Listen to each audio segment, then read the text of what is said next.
Тот, кто рядом с вами, брат, сосед, друг, товарищ. Вы видите меня каждый день в своей жизни. Я грузчик, таксист, пекарь, строитель, врач или военный. Я это ты, абхаз. Абхаз, которому не безразлична судьба своего народа. Этого требует ситуация, до которой нас довела бывшая власть. Я один из тех, кто сносил забор Аслана Джани и Бадры Гумба. Это всего лишь меры предосторожности, не более. Потому что мы абхазы. Мы не дали и не дадим Аслану, Бадре, Александру и Кристине или кому-то еще, всей этой шайке, продать нашу родину и наш народ. Причина проста, как ясный день. Они продались. Судьба дала им шанс оставить след в истории Абхазии.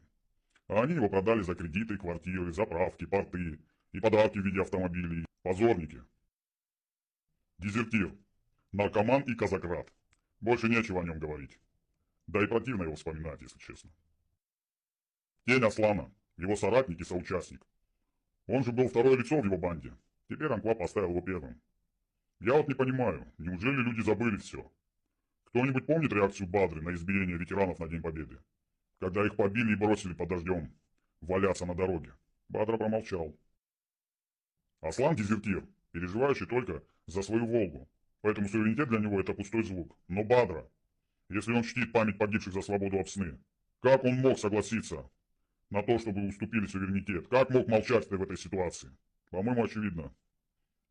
Наверное, за большие гроши. Это забор позора экс-власти и всех, кто их поддерживает. Если они не смогли убедить своего лидера в ненужности этой защиты от народа, то кто они, если не стадо и пастух? И Бадра снова молчал о заборе. Ливан Микая и Кан Кварча – это герои Абхазии, в том числе благодаря которым Бадра Гумба имеет возможность сегодня дышать воздухом, жить и заниматься политикой. Почему же он не дал никаких комментариев или не потребовал разбирательства по этому поводу у подведомственных ему служб? Это тоже вопрос большой. На все эти вопросы у него нет реакции, не было и не будет. Потому что он не ведущий, а ведомый. Ему говорят, и он делает. Ставят задачи, и он молчаливо их выполняет. Он не лидер.